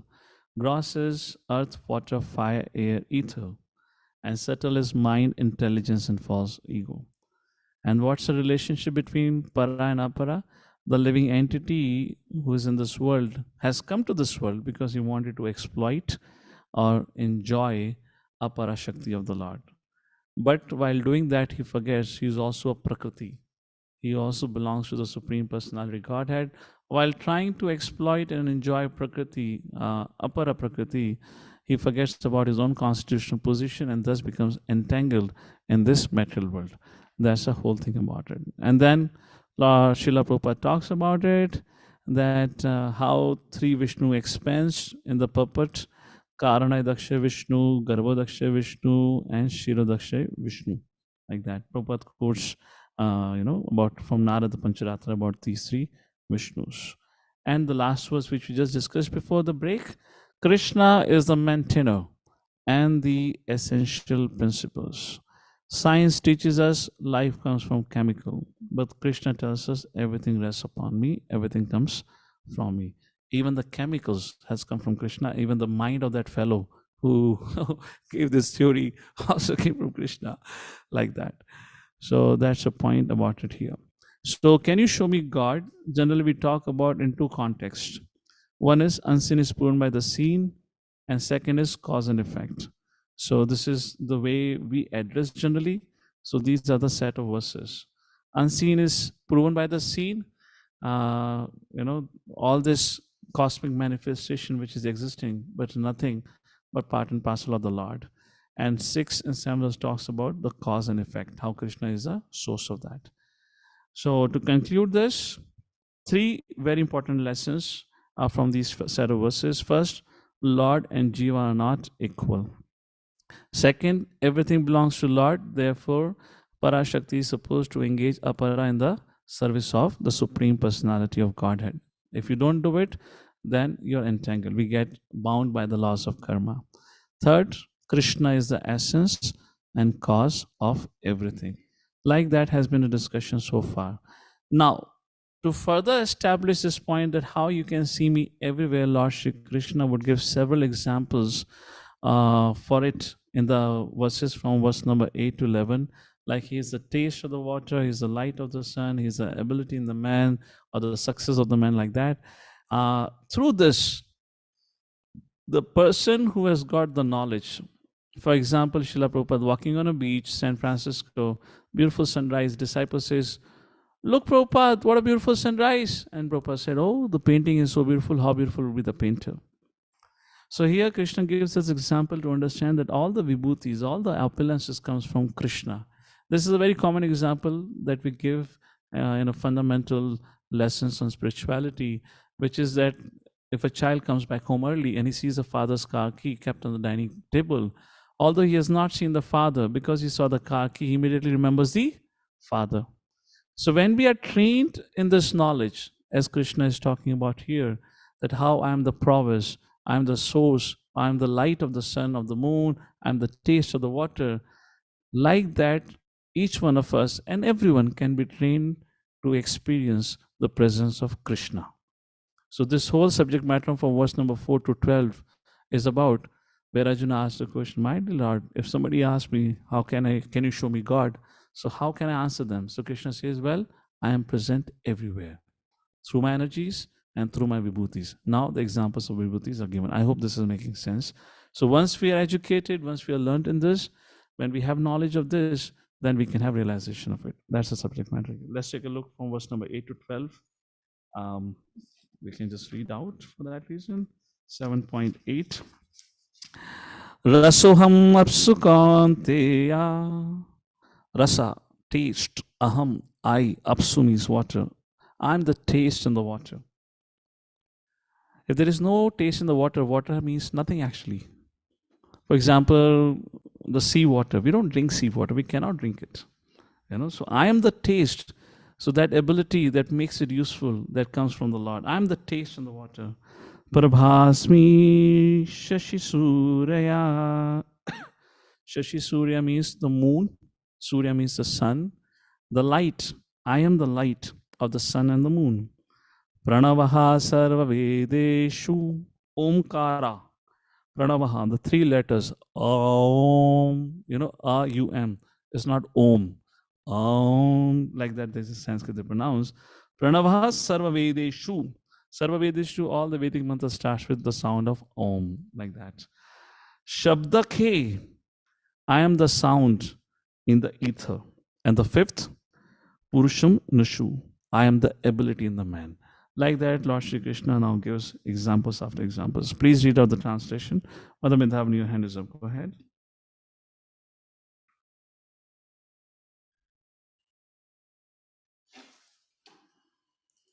Hare Krishna. Hare Krishna. O son of Kunti, I am the taste of water, the light of the sun and the moon, the syllable Om in the Vedic mantras. I am the sound in ether and ability in man. In the middle of the first paragraph, you will see fifth or sixth line, Prabhupada writes, attraction for water depends on the purity of the taste. Please read out from there. Very beautiful points, Prabhupada writes.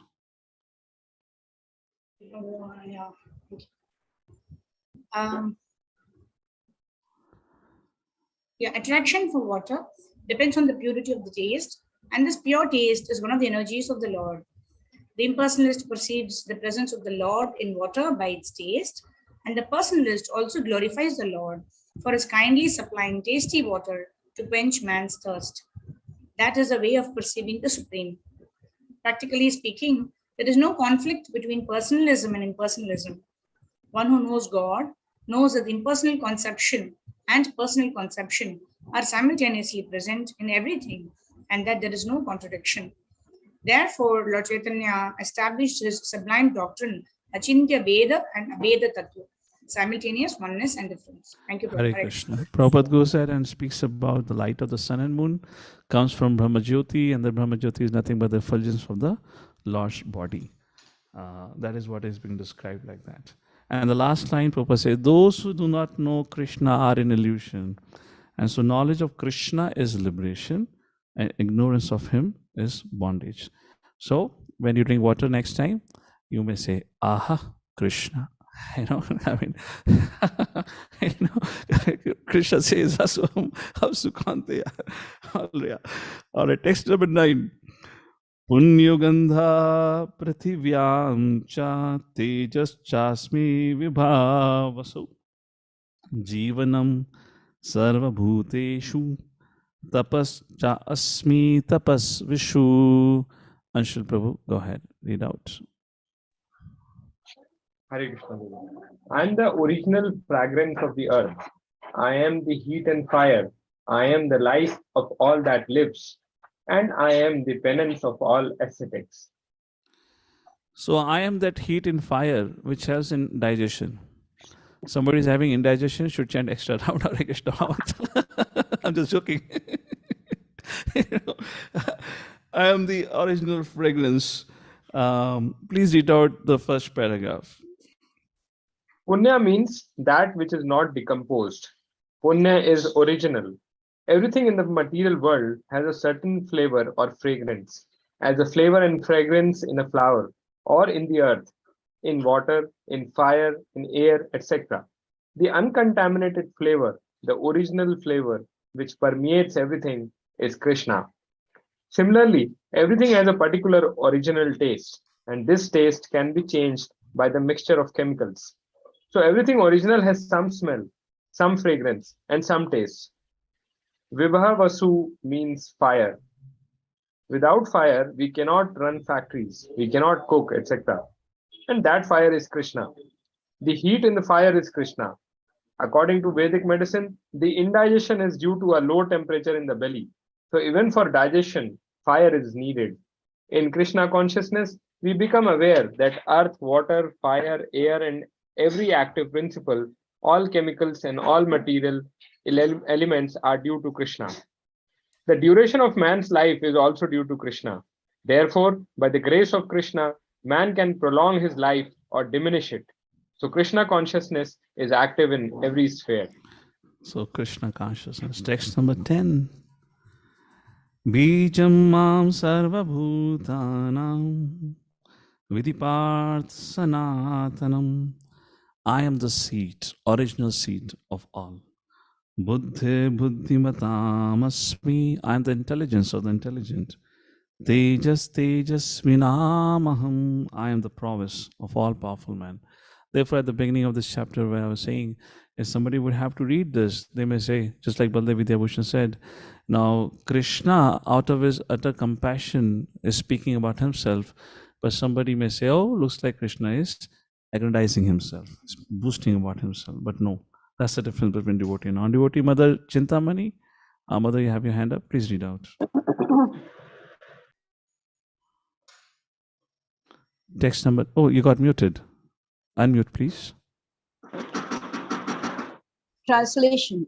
Dandavat Pranam Prabhuji. Dandavat O Pranam. son of Pritha, know that I am the original seed of all existences, the intelligence of the intelligent, and the prowess of all powerful men. Purport. Should I read the purport? Or? Okay, Mother, go to the middle of the purport. The first part of purport is saying Bija means seed, and Krishna is the seed of everything. In the middle of the purport, you will see, therefore, originally Krishna is the source of everything. Few lines down in the first paragraph. Krishna being the original root of all things. Just before the verse. Therefore, yes. Originally, Krishna is the source of everything. He is the root. As the root of a tree maintains the whole tree, Krishna, being the original root of all things, maintains everything in this material manifestation. This is also confirmed in the Vedic literatures, Katha Upanishad 2.2.13. Nityo nityanam chetanas chetananam eko bahunam yo vidadhati kaman. He is the prime eternal among all eternals. He is the supreme living entity of all living entities, and he alone is maintaining all life. One cannot do anything without intelligence. And Krishna also says that he is the root of all intelligence. Unless a person is intelligent, he cannot understand the supreme personality of Godhead Krishna. So we are doing Shravanam. Mananam is to reflect, and Nididhyasanam is to apply. And what is the application of this verse? The application is the intelligence of the intelligent comes from the Lord. Krishna says, I am the prowess of the Lord. So my intelligence, my strength, and the results of it should all be utilized in whose service? Krishna's service. If that is not happening, then Nididhyasanam is not happening. Why Nididhyasanam is not happening? Because our Mananam is weak. We often forget what we heard. And then Shravanam does not become that effective. But if we remember and then we contemplate on it, our actions will definitely be transformed accordingly. Just like you're working in a company gives you a car, gives you a smartphone. Maybe after a while you forget about that company gave it to you for official use. And you start using for personal reasons. Imagine you get an email from your manager or from company HR department, something that you're overusing the property which has been given to you. Just a reminder to help you understand this is meant for official use, not for personal use. You become alert to it. Why? Because you understand this is not mine. So yes, Shravanam is there, we understand. But again, the application has to be there. If not, our Mananam, Shravanam, everything doesn't produce that effective result. Text number 11, the discussion goes on. This is just, I would say, a starter. The main course will be served in the 8th and the 10th chapter, particularly in the 10th chapter, when Vibhutis will be discussed again. Text number 11. Balam balvatam chaham. Previously, Krishna said, Tejasvinam. I am the prowess of the powerful. Now Krishna says, I am the strength of the powerful or of the strong. Kama raga vivarjitam. Kama raga, I am devoid of passion and desire. Dharma avirudh bhuteshu. Kamosmi bharata shabaha. So I am the strength of the strong. Then kama raga vivarjitam, devoid of passion and desire. Dharma viruddha bhuteshu. Kamosmi, sex life. I am the sex life. which is not contrary to religious principles. O Lord of the Bharatas. I'll read out the purport, it's a short purport. The strong man's strength should be applied to protect the weak, not for personal aggression. Similarly, sex life, according to religious principles, should be for the propagation of children, not otherwise. The responsibility of parents is then to make their offsprings Krishna consciousness. And let's take the last verse for today, text number 12. Ye chaiva satvika bhava rajastas tamashaschai mata eveti tan vidhi natu aham teshu te mai. Ye chaiva satvika bhava rajastas tamashaschai. Madhava shall read out the translation.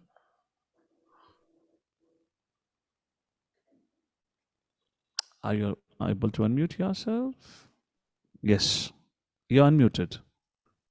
Hare Krishna Prabhu, then with pranams.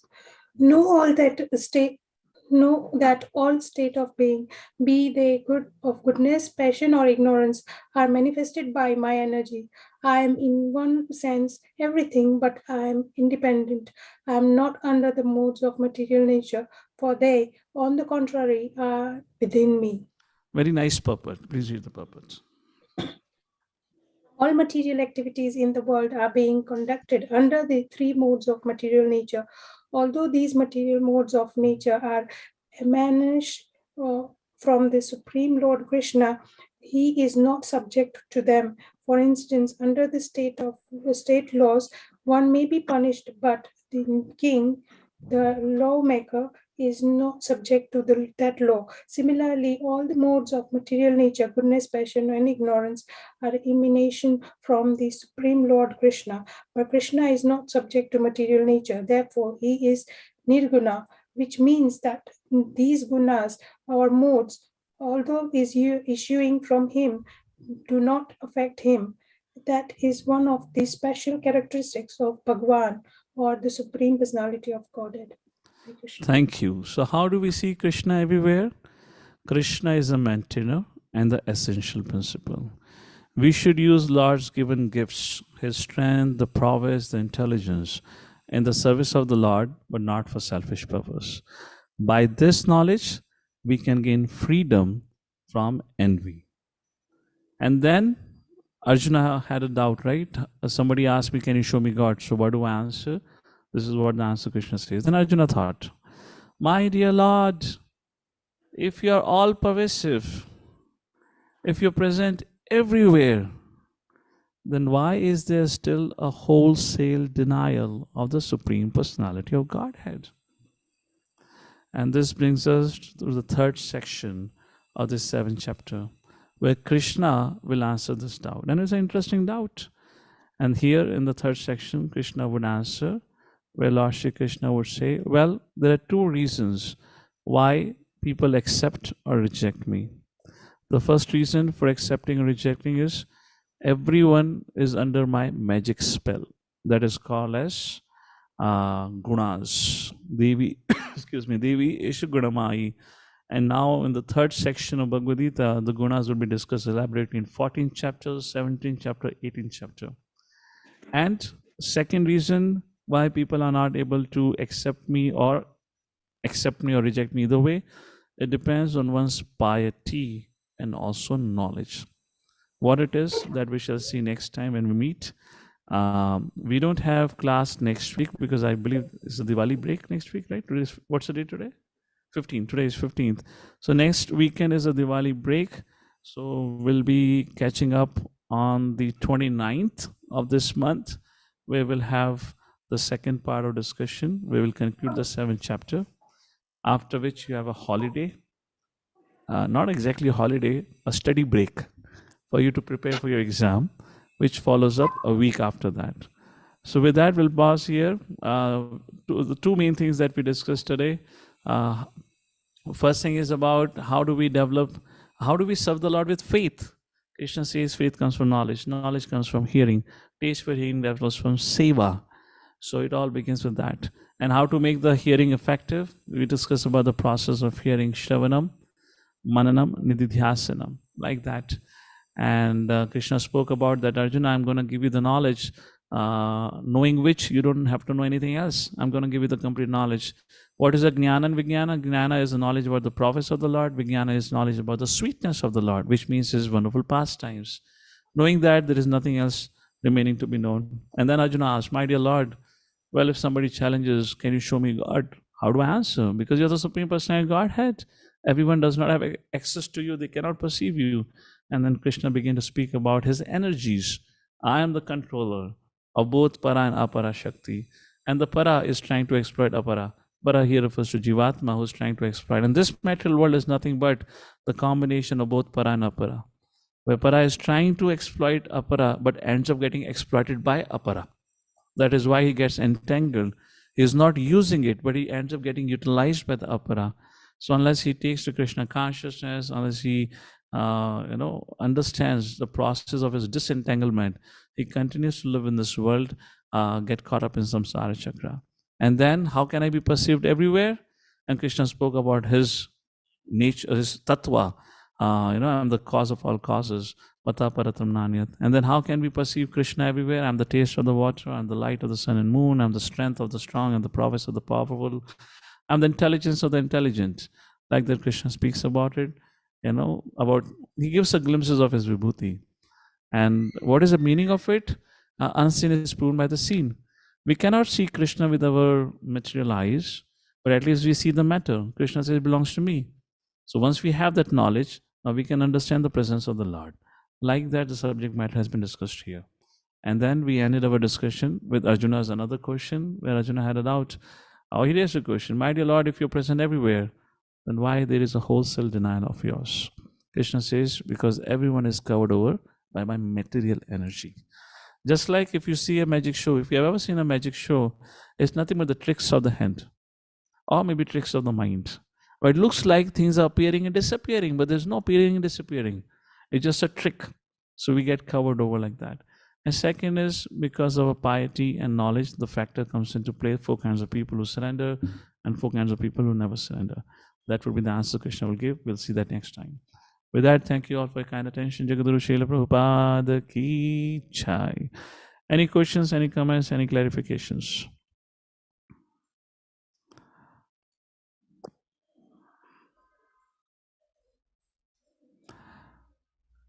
All right.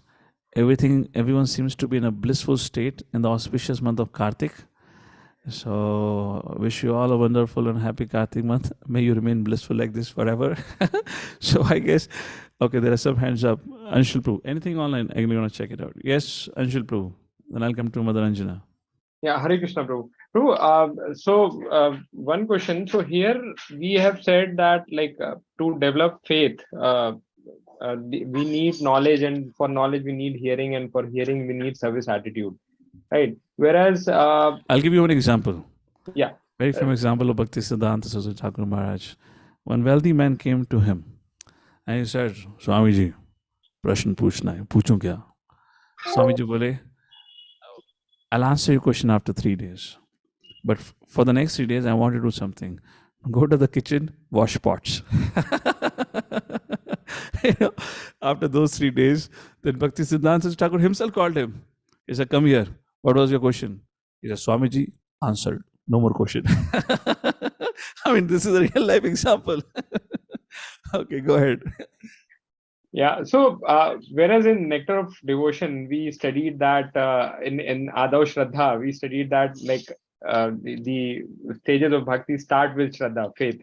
And we also studied that faith comes from bhakti sukriti that we might have got from some devotee, right? But therein we didn't study that the prerequisite for faith is knowledge, hearing, and service attitude.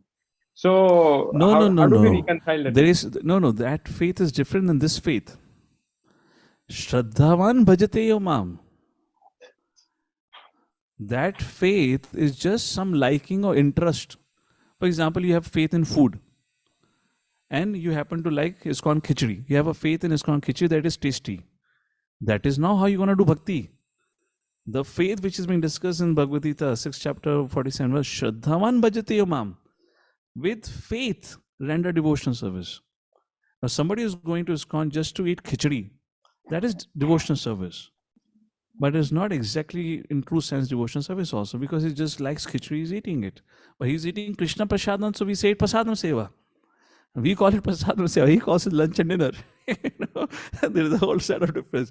So Adau Shaddata Sadhu Sangha Bhajana Kriya, that verse which is mentioned, it says your process begins with some faith. Maybe you have some faith on a devotee. Maybe you have some faith in the idols or the vigraha that you call it, some Hindu custom, somewhere. That is a starting point. And that starting point is because of some piety, which is often called as Bhakti Unmukha Sukriti, which is we don't know that we performed a bhakti related activity. Just like in this lifetime, he goes and eats Krishna Prasadam at ISKCON temple. That is giving him Bhakti Unmukha Sukriti. It may get mature in this lifetime or the next lifetime. Mature means that will bring him an association of sadhu. That is maturity. Ado Shraddha Sadhu Sangha. And the maturity of that Sadhu Sangha association is Bhajana Kriya, where now the sadhus are able to engage in Bhajana Kriya and he is able to practice it. Like that. So the faith here in 6.47 is somewhere more closer to Nishtha that we had in that ladder rather than faith. I mean, Shraddha over there. Difficult for me to comment like that because acharyas don't describe faith as Nishtha here. But Shraddhavan Bhajate Yama means with faith render service. Faith comes from knowledge. For example, when you're traveling by a train, you know that I cannot drink tap water. If I'm thirsty, in the train you have that sink, pani to wahan pe bhi aa raha hai. But you have a knowledge that that is not healthy for me. So you don't drink it. Although the Bisleri water may be a 15 days old water. And this tap water may be freshly filled today morning, which is more fresh. But still you're going to go and buy the Bisleri bottle, which is 15 days old bottle. You open the tap and it's filled with a plastic smell. But there is a faith. It does not have a taste, disoriented, but you have a faith that this is good for my health, but that tap water is not good for my health. That is a point here, starting point, some devotional service.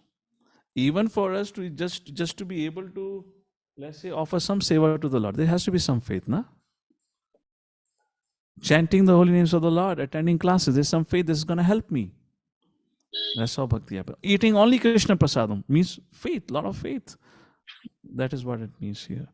Not sure about Nishtha, at least I haven't read anything like this in Acharya's commentaries. Fine? Okay, thank you so much. Hare Krishna. So, all right. I don't see any hands up. So, thank you all. Hare Krishna. Boliye Rakesh. Prabhuji, how do you pronounce that Om? How do you do that? So, Om, this is very interesting about this whole usage of word Om. It is said sound was created first. You read it in the third canto of Srimad Bhagavatam. And what was the sound that was created? Om.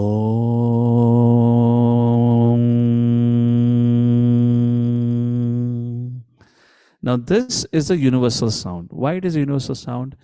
Even if you do not have an ability to speak, you can still make this sound. But this is a sound which does not involve any tongue's interaction. So when you breathe in and breathe out,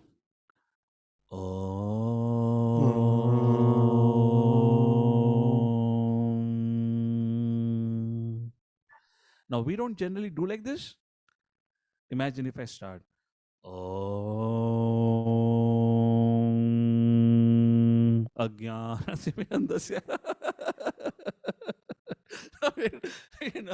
you will be confused. Am I a Jnani or Bhakta? What am I doing here? Although I know how to pronounce the but we don't say. We directly go with take a call, important call.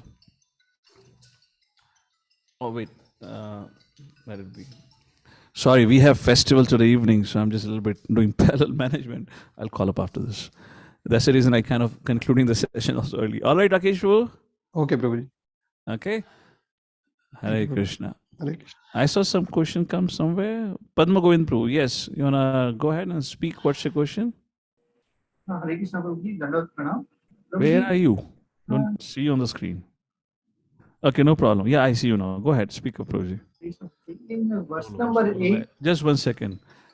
Tell him I'm going to call back in 5 minutes. 5 minutes, yeah. Yes, Pando Govind Prabhu. In verse number 8, in the concluding line, it is said that those who do not know Krishna are in illusion. And so knowledge of Krishna is liberation and ignorance of him is bondage. Is that does indicate to those who do not believe in him? Prabhuji, I'm having difficult time to hear you. Oh. I got the point of the last line of the 7th chapter, verse number 1. After that, what is exactly the question? You have to be a little louder, please. Prabhuji, in text number 8, in the Correct. concluding part of the purport, I got the last point, correct? Yes. Krishna is knowledge of Krishna is liberation and ignorance Correct. of his bondage. But if that ignorance does not indicate who doesn't believe in Krishna, they will be entering this vicious circle of old age. Correct. Right? Correct.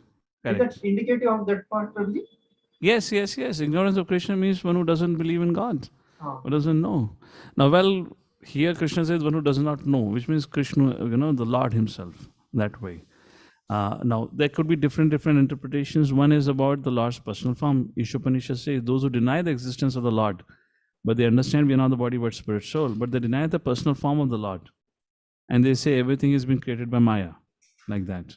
Then those people are sent to a greater hellish condition of life than even those atheists. So if you look at in total context, ultimately one who do not know the Lord, which means the Supreme Personality, God, let's say Krishna, somewhere, somehow, they're still covered over by some amount of ignorance. Some amount of ignorance is still there. The Bhagavad Gita is spoken by Krishna, right? And there, if not anything else, Mataha Parataram Na Anyat Kinchid Asti Dhananjaya. Conclusion. There is no truth superior than I. And then we have Bhagavatam, Ete Chamsa Kalapumsa Krishnastu Bhagavan Swayam. Not Vishnu. And in Chaitanya Charitamrita, there is a whole Krishnadas Kaviraj in Adi Leela. I have almost spent so many verses describing this verse. Why this verse is composed like this? He talks of predicate and subject. I'm not going to go into that complexity here. Ete cha amsa kalapamsa. Ete means all these which have been just announced. All the incarnation, 3rd chapter of 1st canto. Cha amsa kalahapamsa. They are amsha or kalapamsha. Kala amsha, like that. Of whose? Of Bhagavan. They are all amsha of Bhagavan. But who is the Bhagavan? Krishnastu Bhagavan Swayam. Krishnastu Bhagavan Swayam. Like this is a beautiful discussion that Krishnadas Kaviraj Goswami does from the grammatical point of view while decoding this verse, and establishes through the grammatical point of view how Krishna is the Supreme Personality of Godhead. That's how this verse has come in Srimad Bhagavatam, like that. Therefore, this particular verse that we just quoted is said to be the Mula verse, the root verse of Srimad Bhagavatam. Srimad Bhagavatam, rest of Srimad Bhagavatam just establishes this verse, that how Krishna is the Supreme Personality of Godhead, like that. All right, Prabhu. Hare Krishna. So I guess it's 2 o'clock. I'll have to pause here because of some other engagements. Thank you all for joining in. Once again, wish you a very happy Kartik Maas. And of course, don't forget about studying Bhagavad Gita. Exams are final. Dates are final. OBA date is also final. No more